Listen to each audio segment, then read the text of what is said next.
प्रिय विद्यार्थियों, नमस्कार। हल संधि प्रकरण के अंतिम 3 संधियां ये है: परसवर्ण, पूर्वसवर्ण और अनुस्वार परसवर्ण। 3 भागों में हमने इसको हल संधि को पढ़ा है। सबसे पहले 1, 3, 5 वर्णों की संधि थी, चरत्व, जसत्व और अनुनासिक। उसके रूप में हम आराम से समझ सकते हैं। उसके बाद कल 2 संधियां पढ़ी हमने, इष्टुत्व और इष्टुत्व। स और तय वर्ग बदला जाता है स और च वर्ग में, और इष्टुत्व में स और तय वर्ग बदला जाता है मूर्धन्य स और तय वर्ग में। आज इसके आगे सबसे पहले परसवर्ण संधि पढ़ते हैं। उस चीज का ध्यान रखना है आपको, ये सभी व्यंजन संधियां करने से पहले जसत्व की स्थिति, चरत्व की स्थिति और अनुनासिक की स्थिति, अर्थात परसवर्ण, पूर्वसवर्ण, इनके लिए जसत्व आवश्यक है। सबसे पहले जसत्व के पश्चात ये परसवर्ण किया जाएगा। तो देखिए, इसमें एक सूत्र है परसवर्ण संधि के लिए, और सूत्र का नाम है तोरली। बिल्कुल पाणिनि के द्वारा सूत्र से ली कम शब्दों में विस्तारित अर्थ को बताया जा रहा है। इसलिए यहां देखिए, ये 2 इस तरह के शब्द हैं, तो और ली, इसको मिलाने पर तोरली बनेगा। अब देखिए, दोनों का अर्थ बिल्कुल इससे पढ़ेंगे तो एक जैसे हम जीके वगैरह में सूक्ष्म सूत्रों से पढ़ते हैं, उसी तरह से परसवर्ण संधि को भी इसमें पढ़ सकते हैं। तो और ली लिखा है, ये तो का मतलब तू अर्थात तय वर्ग है, और इस लय का मतलब प्लस लय है। तो सीधा सा अर्थ यही हो गया कि तय वर्ग के वर्णों के पश्चात लय होने पर, तय वर्ग के वर्णों के पश्चात लय होने पर तय वर्ग के ये 5 वर्ण तय, थ, द, ध और न, इनके पश्चात अगर लय होता है तो ऐसी स्थिति में परसवर्ण संधि होती है।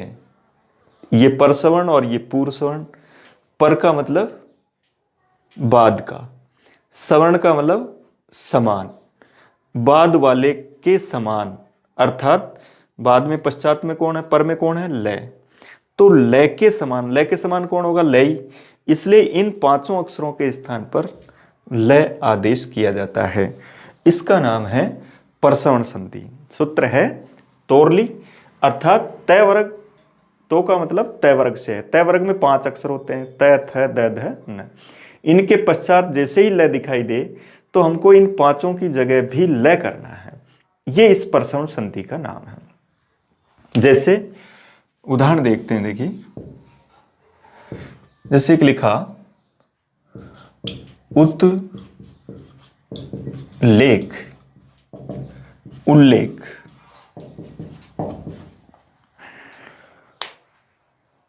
उल्लेख में कौन सी संधि है, परसवर्ण, क्योंकि यहां ये जो तय वर्ग का वर्ण है इसके पश्चात लय है, इसलिए तय वर्ग का वर्ण भी लय हो जाता है।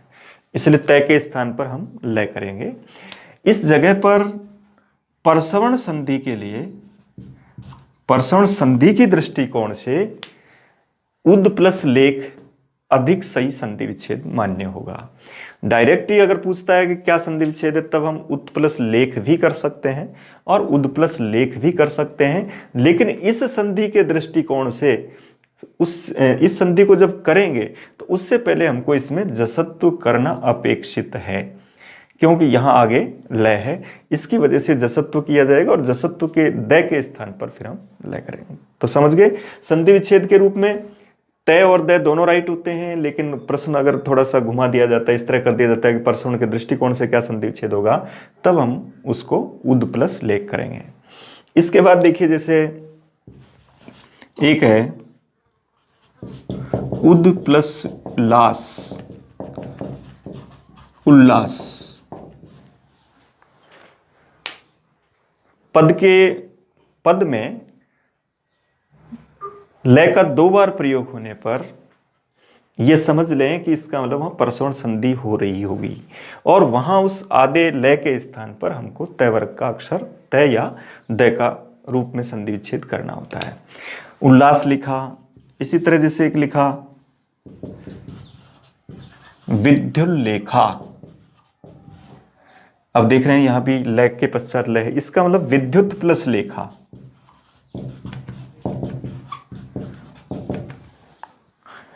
तय और दय के रूप में परिवर्तन मैंने आपको एक बार बता दिया, उसी के रूप में हमको ये करना है। विद्युत लेखा अर्थात इस लय के रूप में। तो ये एक ऐसी संधि जिसमें हमको प्लस के रूप में एक ही वर्ण देखना है, वो लय, और प्लस के पहले तय की लाइन देखनी है, उनको हमको लय के रूप में परिवर्तन करना है। इसी तरह जैसे लिखा तल्लीन अर्थात तद प्लस लीन है। तल्लीन का अर्थ है उसमें लीन, तो एक तरह से समास भी हो गया हमारा सप्तमी तत्पुरुष समास, उसमें लीन। अब जब सप्तमी तत्पुरुष समास है तो समास में मूल शब्द लिखा जाता है, और मूल शब्द क्या है? तद। तत् शब्द नहीं है, शब्द कौन सा है? तद है, इसलिए तद लीन, उसके रूप में तल्लीन करेंगे। इसी तरह जैसे उदाहरण है तद लय अर्थात तल्लय।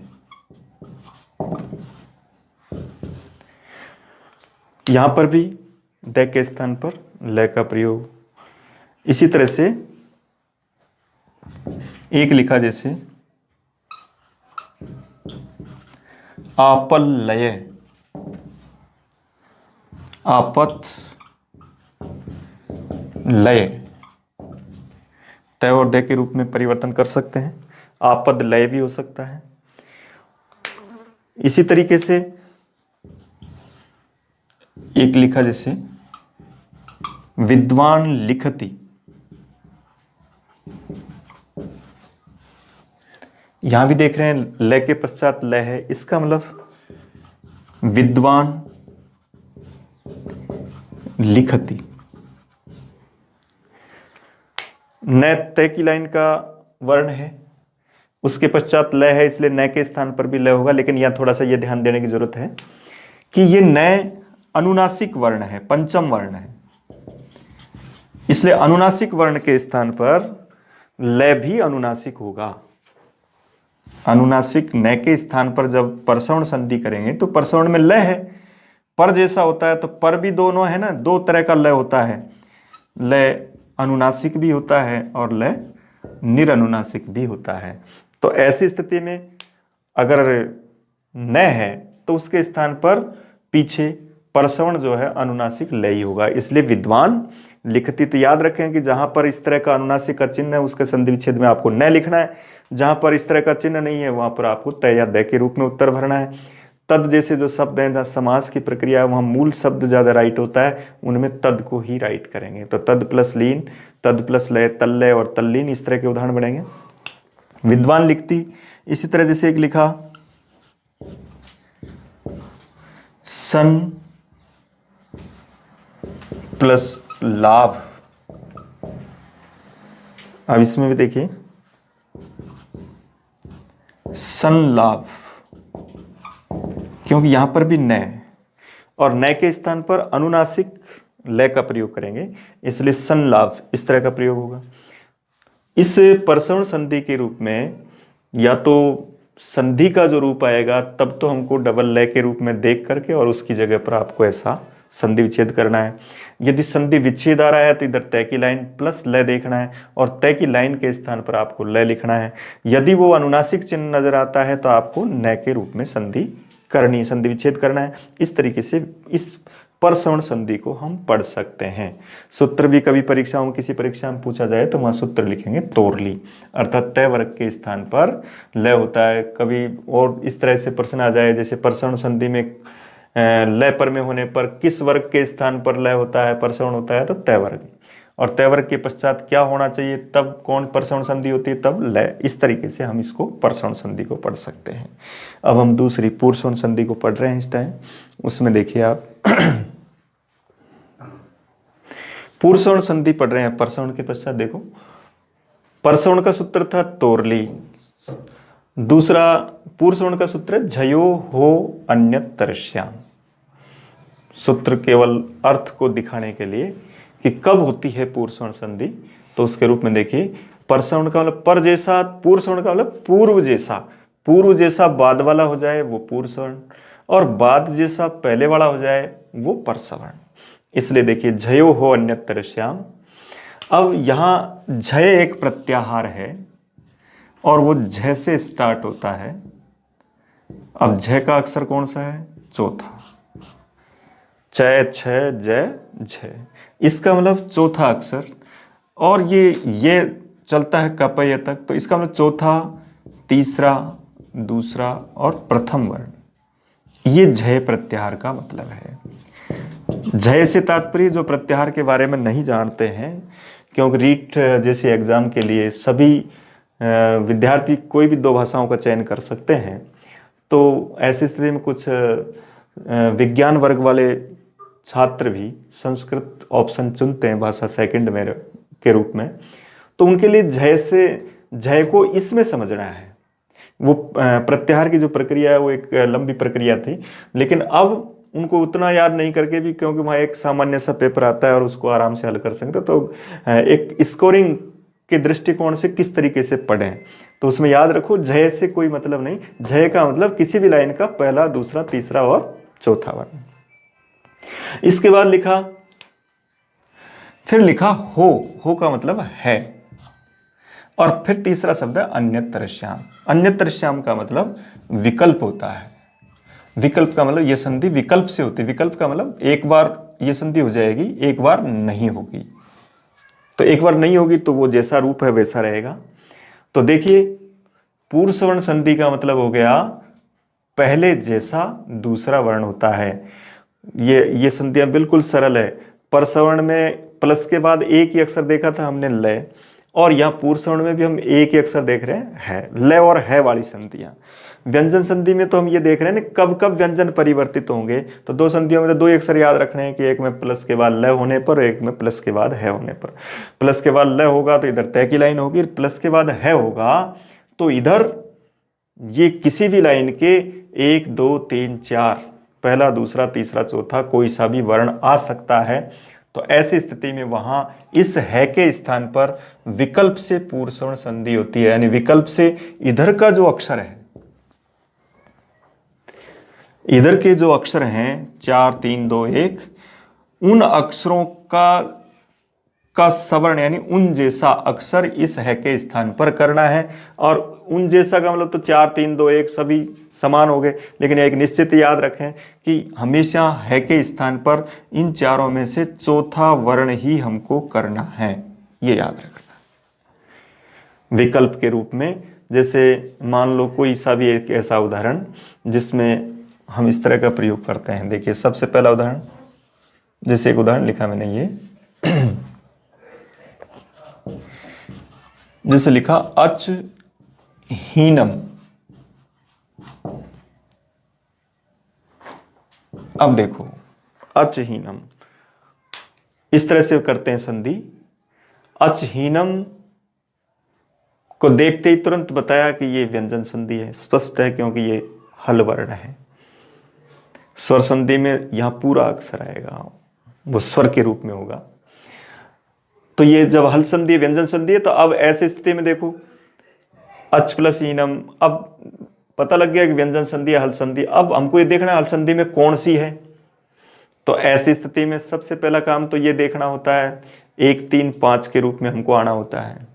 तो सबसे पहले तो वो परिवर्तन करना है, बाद में कोई दूसरी संधि करनी है। तो 1 3 5 के रूप में चेंज होना है। तो 1 3 5 में आराम से समझ सकते हो क्या एक होगा? नहीं, क्योंकि एक के लिए तो पहला दूसरा अक्षर होना चाहिए, स होना चाहिए, 13 अक्षर ही होने चाहिए। उसके अलावा जितने भी अक्षर है, संधि पढ़ने का एक तरीका है जिसमें आराम से हम थोड़ा सा अभ्यास करके पूरा अपना उत्तर ले सकते हैं। क्योंकि हमने पूरे इस संधि के दौरान पूरे व्यंजन को हमने 2 पार्टों में बांटा है। एक में तो लिखा है 1 2 स, और एक में लिखा अन्य।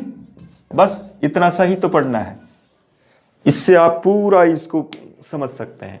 केवल इसको याद रखो, किसी भी लाइन का पहला, दूसरा और से तीनों से, ऐसा याद रखो। इनके साथ पहले अक्षर वाली संधि, जब ये नहीं हो तो तीसरे अक्षर वाली संधि, और पीछे पांचवा अक्षर हो तो पांचवें अक्षर वाली संधि। बस एक लाइन में ये याद रखना है।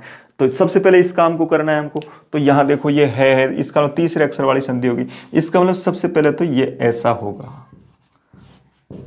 इस तरह की स्थिति होगी। ये तो हमको करना ही है, क्योंकि इसको देख करके तीसरा अक्षर तो लिखना ही है। और नाम कौन सा हुआ संधि का? जसत्व संधि।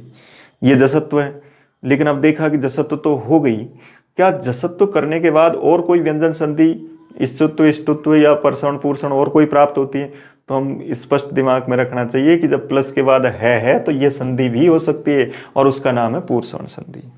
तो इसमें देखो आप, तो पूर्वसवर्ण का मतलब है कि है को चेंज करना है की जगह इधर जो अक्षर है उसकी लाइन का चौथा अक्षर आपको करना है। तो ये है, इसलिए ये ए, ये जय, और है की जगह चौथा अक्षर जय, अज्जीनम। इस तरीके से करेंगे। अब पूछता है अचहीनम अत्र संधि क्रियता, तो आपको उसका सही उत्तर, राइट उत्तर हुआ अज्जीनम। और अजहीनम भी राइट उत्तर है, क्योंकि ये संधि विकल्प से होती है। एक बार ये काम होता है, एक बार नहीं होता है। तो जब एक बार ये नहीं होगा तब उसमें केवल हम जसत्व ही करेंगे। अब वो कहता है अजहीनम में कौन सी संधि है, तब हमको बताना है जसत्व। और जब है के स्थान पर इधर के अक्षर का चौथा अक्षर हो तब उसका नाम बताना है पूर्वसवर्ण। इस तरीके से करेंगे। जैसे अब बताइए, जैसे मान लो इसमें पूछा जाता है कि वाघहरी और वाघघरी, तो वाघहरी किसका उदाहरण है? ये तीसरा अक्षर जसत्व का। और वाघघरी किसका उदाहरण है? ये तीसरे अक्षर के बाद इसी लाइन का चौथा अक्षर। इसका मतलब ये पूर्वसवर्ण संधि का उदाहरण है। तो यहां संधि विच्छेद के रूप में वाघ प्लस हरि भी हो सकता है और वाघ प्लस हरि भी हो सकता है। वाघ प्लस हरि करेंगे तो उसको पहले जसत्व किया जाएगा और जसत्व के रूप में ये संधि मान्य होगी। अच प्लस हीनम भी कर सकते हैं और अज प्लस हीनम भी, क्योंकि पूर्वसवर्ण के लिए तो पहले जसत्व जरूरी है और मूल संधि विच्छेद तो अच प्लस हीनम हो जाएगा, लेकिन उसके बाद चय को हमको क्या करना होता है? जय। तो इस तरीके से अज्जीनम, अज्जीनम, वाघहरी, वाघघरी, इस तरह का प्रयोग कर सकते हैं। इसी तरह से जैसे एक उदाहरण है संपत हर्षय, इसका मतलब संपद हर्षय और संपद धर्षय। द के पश्चात ध संधि को, पूर्वसवर्ण संधि को पहचानने का तरीका क्या है? पूर्वसवर्ण संधि उस स्थिति में होगी जब किसी भी एक ही वर्ग का तीसरा और चौथा अक्षर पास पास होंगे, तो वहां कौन सी संधि कहलाएगी? वो संधि हो जाएगी पूर्वसवर्ण। जैसे जय और झय एक लाइन के तीसरे चौथे अक्षर है, ग और घ एक ही लाइन के तीसरे चौथे अक्षर है, द और ध भी एक ही लाइन के तीसरे और चौथे अक्षर हैं। इसी तरीके से जैसे एक लिखा अप प्लस हवि, अप प्लस हवि शब्द व्याकरण में शब्द के रूप में ज्यादा विचार विमर्श नहीं करना है। संधि को देख करके हमको तो ये देखना होता है कि वहां संधि का स्वरूप क्या है, किस प्रकार की संधि हो सकती है। यानी प्लस के दोनों तरफ वर्ण को देखना है, उसके आधार पर उत्तर देना है। तो प और है, इसका मतलब हल संधि हुई। हल संधि में भी 1, 3, 5 में से कौन सी है? तीसरे अक्षर वाली। फिर उसके बाद देखा कि प्लस है में और भी संधि पाई जाती है, उसका नाम पूर्वसवर्ण है। तो आपको इस सबसे पहले तो प को ब करना है और एक ये, इसका नाम तो है जसत्व जो पहले पढ़ी आपने। और जब परसवर्ण करेंगे तो है की जगह इस लाइन का चौथा अक्षर आ जाएगा, तब उसको कहेंगे अब भवी, है की जगह भ हो जाएगा। अब संधि विच्छेद जैसे ही करोगे तो बिल्कुल स्पष्ट उत्तर दे सकते हैं आप। अब भवी जो लिखा है तो याद रखो कि ये तीसरा अक्षर है, एक ही लाइन का, उसी लाइन का चौथा अक्षर है। इसका मतलब इसकी जगह आप प कर दो और इसकी जगह आप है कर दो। इधर तो उसकी जगह सब जगह है करना ही है हमको, उस तरीके से उसका प्रयोग करेंगे। अब जैसे एक उदाहरण है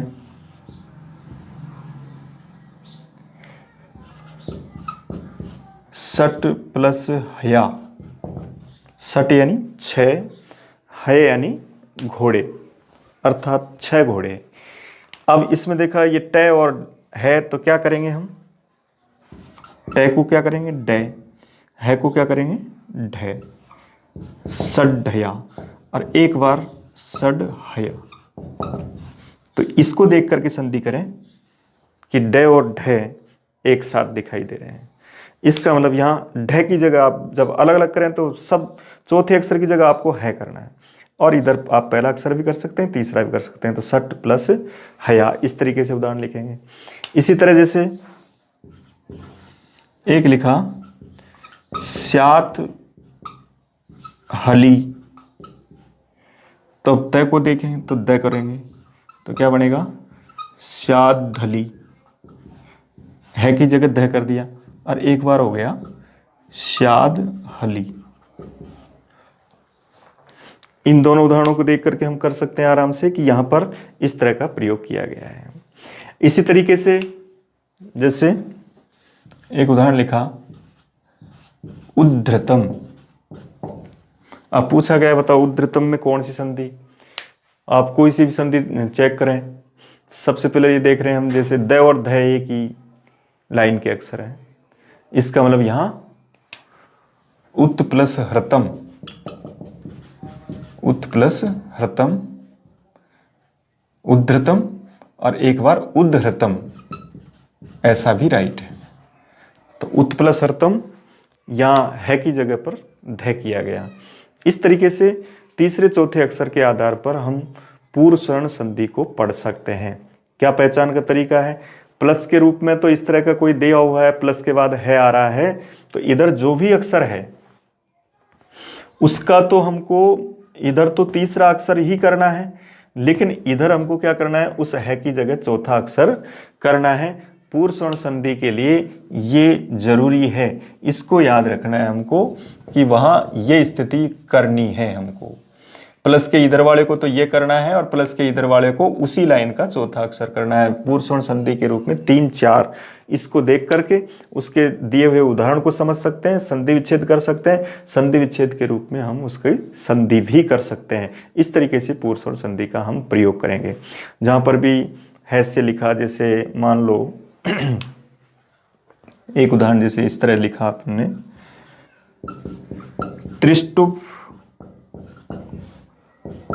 हसती, त्रिष्टुप एक छंद का नाम है, तो त्रिष्टुप हसती, इसका मतलब अब देखो इतने बड़े शब्द से कोई मतलब नहीं, इनको देख करके इस तरह से थोड़ा सा असमंजस में नहीं रहना है। हमको तो सिर्फ ये 2 अक्षर देखने हैं, इनमें संधि करनी है। तो पै की जगह हम बै कर दें, है की जगह हम भय कर दें, बाकी को वैसे कैसे लिख दें, तो त्रिष्टुप भसती, तो ये बै और भय पास पास आ रहा है, इसका मतलब यहाँ पूर्व स्वर्ण संधि का प्रयोग करेंगे। एक बार त्रिष्टुप हसती हो जाएगा।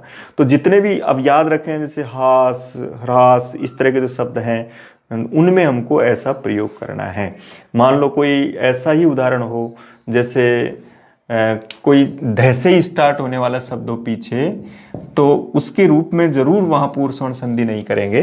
जैसे एक उदाहरण इस तरह का भी पढ़ते थे अपन, जैसे ये लिखा आपने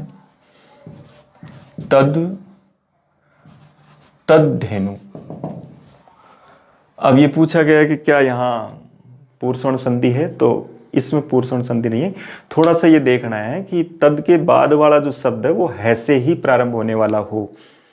तो यहाँ धेनु का अर्थ गाय है, इसलिए ये हैनु कोई शब्द नहीं होता। इस कारण से ये जो उदाहरण है ये पूर्व सवर्ण का उदाहरण नहीं होगा, ये केवल जसत्व संधि का उदाहरण होगा।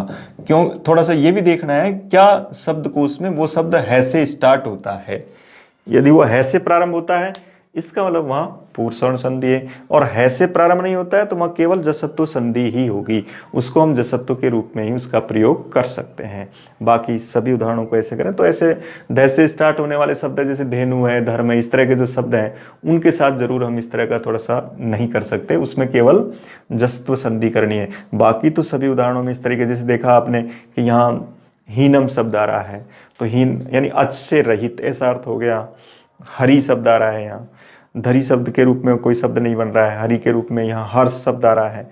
इसी तरह हल एक व्यंजन, वो प्रत्याहार है, उसके रूप में हम इस तरह का प्रयोग कर सकते हैं। तो ये पूरी 5 लाइनों के लिए है। इसका मतलब यहाँ है से पहले प्रत्येक लाइन के 4 अक्षर, इसका मतलब 20 अक्षर हो गए, और 20 अक्षरों के प्लस में है आने पर पूर्वसवर्ण संधि की जाती है। विकल्प से होने के कारण जसत्व और पूर्वसवर्ण दोनों संधियां की जाती है।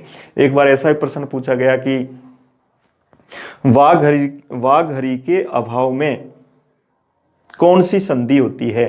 तो वाघहरि के अभाव में का मतलब ये जब नहीं होगी तब कौन सी होती है? तब वाघहरि जस्तो संधि होती है। इस तरीके से आपको ये पूर्वसवर्ण संधि करनी है। पूर्वसवर्ण का मतलब पहले जैसा दूसरा अक्षर हो जाए, पहले जैसे का मतलब इस लाइन का ही अक्षर ये हो जाए, तो है की जगह इधर का जो लाइन होती है उसका चौथा अक्षर आपको करना है, और इधर आपको तीसरा अक्षर, तीसरे चौथे अक्षर के रूप में ये पूर्वसवर्ण संधि करनी है। अब हम अनुस्वार संधि पढ़ रहे हैं।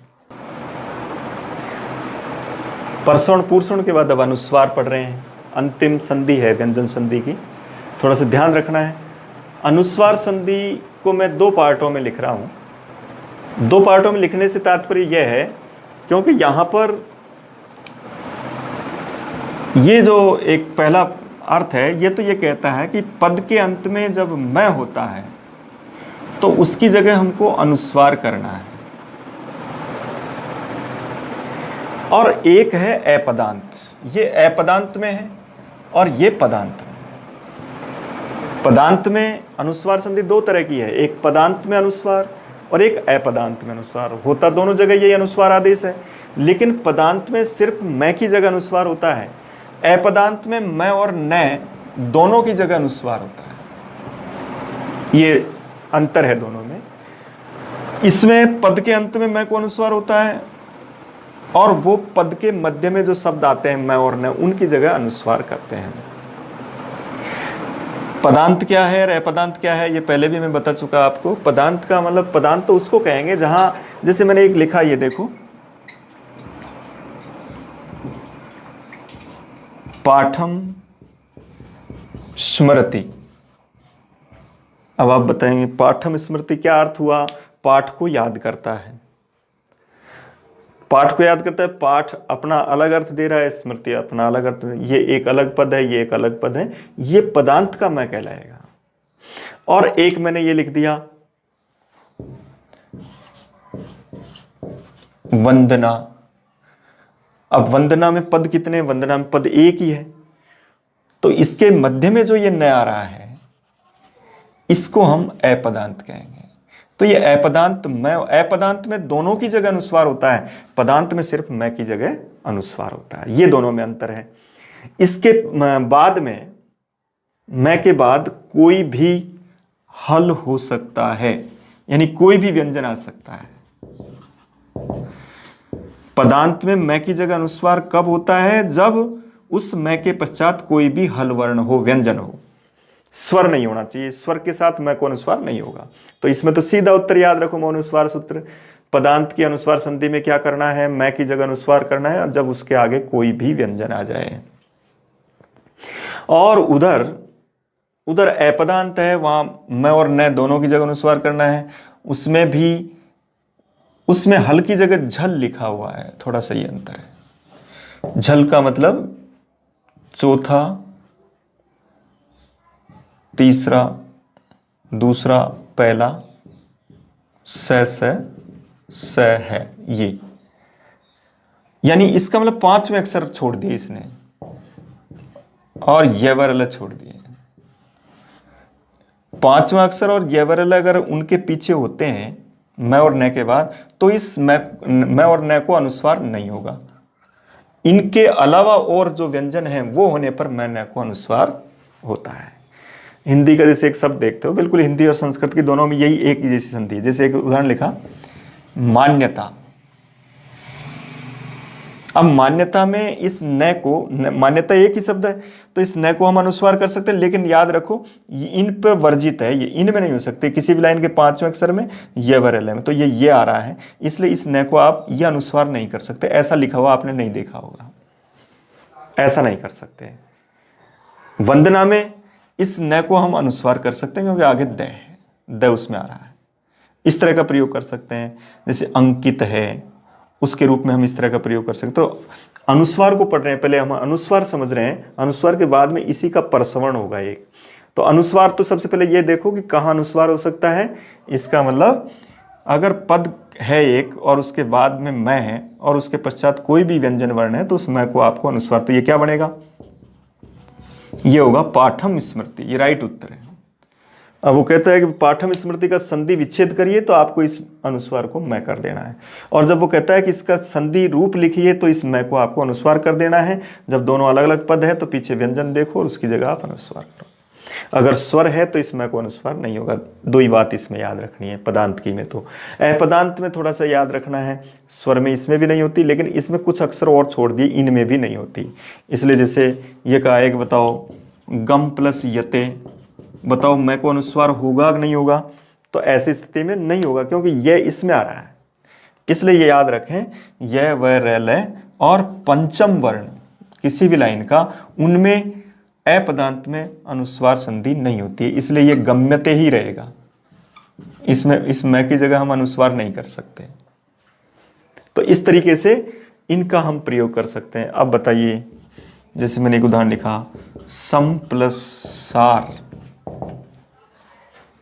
तो सम प्लस सार मैं देख रहे हैं अंत में, इधर क्या है, व्यंजन है, इसका मतलब मैं की जगह अनुस्वार हो जाएगा।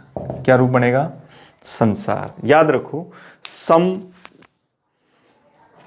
मोनुस्वार्य का उदाहरण है, क्योंकि सम एक उपसर्ग है, उपसर्ग भी पद माना जाता है, उपसर्ग भी एक पद माना जाता है, इसलिए उपसर्ग का जो भी उदाहरण आएगा वो मोनुस्वार के अंतर्गत आएगा। तो सम प्लस सार संसार हो गया। इसी तरह सम प्लस सय संशय हो गया। इस तरीके से करेंगे। अब जैसे मान लो ये लिखा हिन सा, अब हिंसा तो शब्द ही एक है, उस शब्द को दो खंड बना दिए हमने। अब इस न की जगह पर अनुस्वार हो जाएगा, तो क्या रूप बनाएंगे, हिंसा, क्योंकि इसमें मैं और न दोनों की जगह होता है, इसलिए वहां हिंसा इस तरीके से लिखा जाएगा। प्रशंसा न को भी अनुस्वार हो जाएगा। इस तरीके से इनके स्थान पर हमको अनुस्वार करना है। जैसे इसमें लिखा गम प्लस गा, तो देख रहे हो गए इसमें आ रहा है और ये मैं है, तो ये अनुस्वार हुआ गंगा। समझ गए अनुस्वार संधि में पद के अंत में मैं होने पर उसके पश्चात कोई व्यंजन होने पर मैं को अनुस्वार करना है, पद में पीछे व्यंजन देख करके बिल्कुल अनुस्वार करेंगे। अपदांत में मैं और न दोनों की जगह अनुस्वार होता है, लेकिन उसमें दो पद अलग अलग नहीं होने चाहिए, एक ही पद के दो खंड होने चाहिए। जैसे वंदना है, जैसे मंद है, इस तरह के शब्द उनमें हम इस तरीके से कर सकते हैं, हिंसा आदि जो शब्द। अब देखिए अनुस्वार में थोड़ा सा एक और विशेष बात यह है कि यहाँ तक तो हम अनुस्वार कर देते हैं, लेकिन अनुस्वार के तुरंत बाद ये पूर्ण संधि तब मानी जाती है जब इसके साथ अनुस्वार परसवर्ण होता है। तो परसवर्ण अभी पहले भी पढ़ा है मैंने तोरली के रूप में।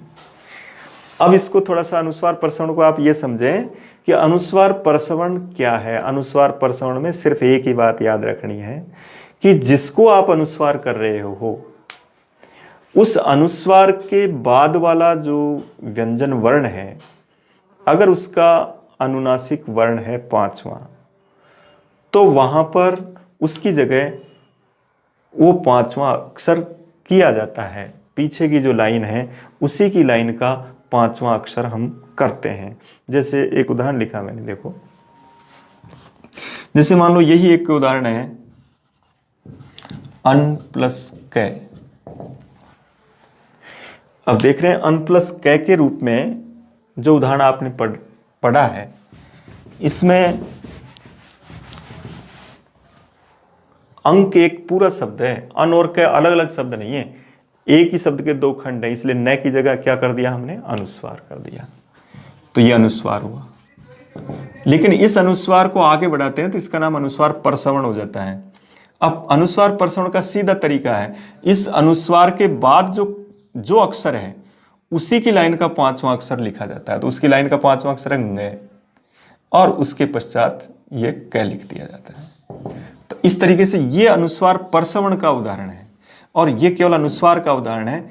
लेकिन याद रहे कि जहां भी इस तरह के अनुस्वार प्रसवण के जो उदाहरण होते हैं, जैसे मान लो इधर लिखा आपने, ये जैसे लिखा मैंने सम प्लस जय लिखा।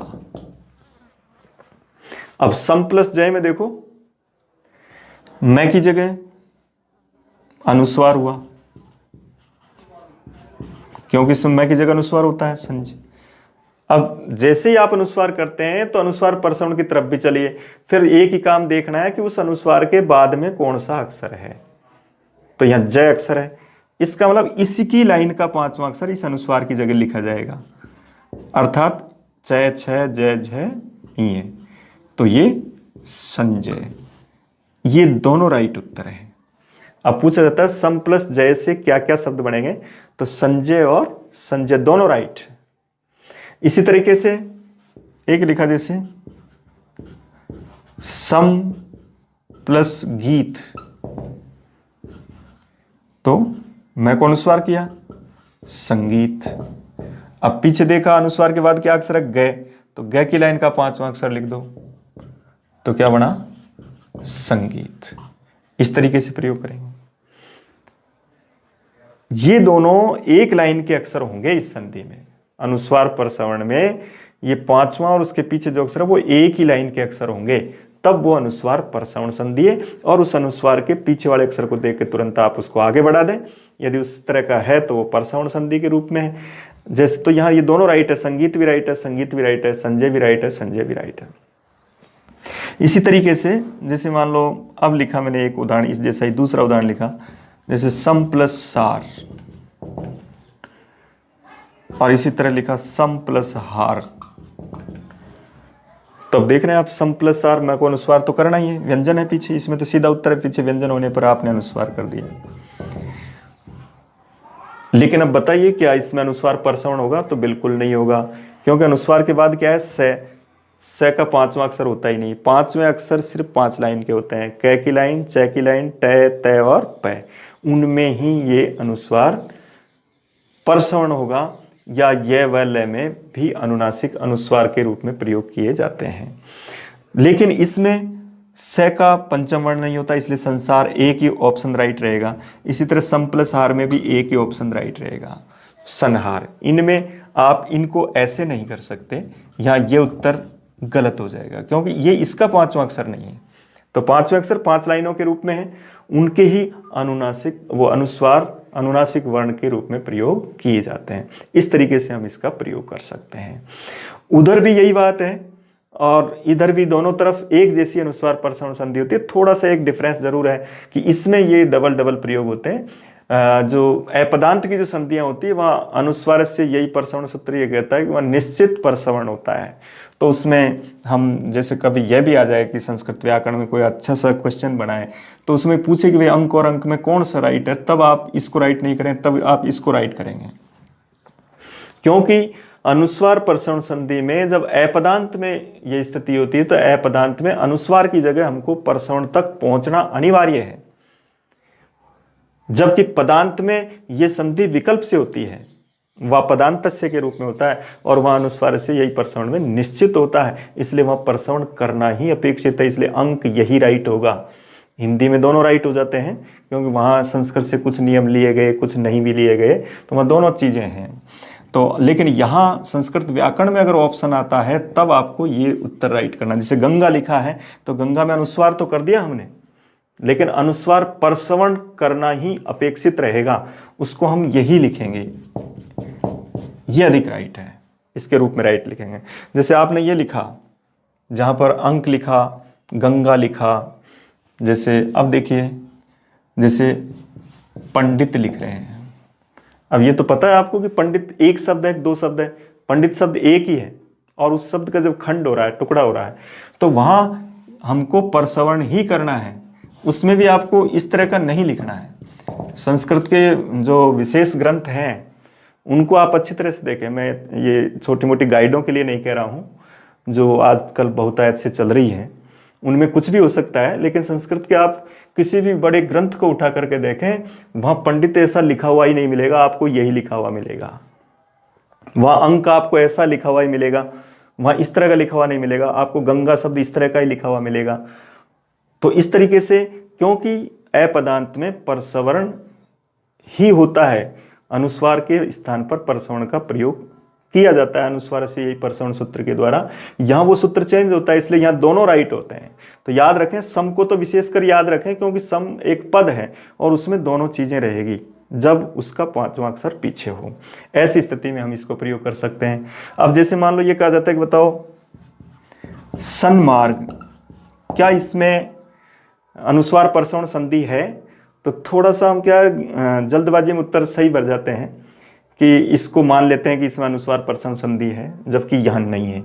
मैंने पहले ही बताया कि ये दोनों अक्षर एक ही लाइन के होने चाहिए, जैसे ये और जय, जैसे ग और गय, जैसे इधर देखा आपने न और द, इसके रूप में। तो यहाँ ये न और म अलग अलग लाइन के, इसका मतलब ये इसका उदाहरण नहीं है। ये हमने पीछे पढ़ी थी अनुनासिक संधि, उसके उदाहरण थे। इसी तरह जैसे वंदना शब्द है, तो वंदना कौन सा राइट होगा? वंदना भी अपदांत का उदाहरण है, तो ये राइट होगा, अनुस्वार वाला राइट नहीं है। इसी तरीके से अब लास्ट में एक और है कि अनुस्वार संधि का ये एक अपवाद है, सम्राट, सम प्लस राट, सम्राट। ये एक ऐसा उदाहरण है जिसमें मो अनुस्वार सूत्र मैं की जगह अनुस्वार नहीं करता है। इसके अलावा सब जगह आपको इस नियम से काम करना है। अनुस्वार दिखाई देता है, उसके पीछे जो व्यंजन है उसी की लाइन का पांचवा अक्षर करें। अगर उसका पांचवा अक्षर नहीं है तो वहां केवल अनुस्वार ही होगा। जैसे हिंसा में केवल अनुस्वार ही होगा, इसमें न नहीं लिख सकते बीच में, क्योंकि वहां पीछे स है, स के रूप में अनुस्वार ही होगा, क्योंकि उसमें परसवर्ण की प्राप्ति ही नहीं हो रही है, केवल अनुस्वार तक ही कार्य है, तो वह अनुस्वार तक रहेगा और इसमें परसवर्ण। तो सम प्लस राट एकमात्र ऐसा उदाहरण जिसमें अनुस्वार संधि नहीं होती है, उसका निषेध पाणिनि के सूत्र में किया गया, इसलिए सम्राटी। सम्राट से साम्राज्य भी बनेगा, शब्द और भी बन जाएंगे, लेकिन सम उपसर्ग और राज धातु से बने हुए शब्दों में ये अनुस्वार संधि नहीं होती है। तो इस तरीके से ये अपनी पूरी हल संधि समाप्त हुई। धन्यवाद।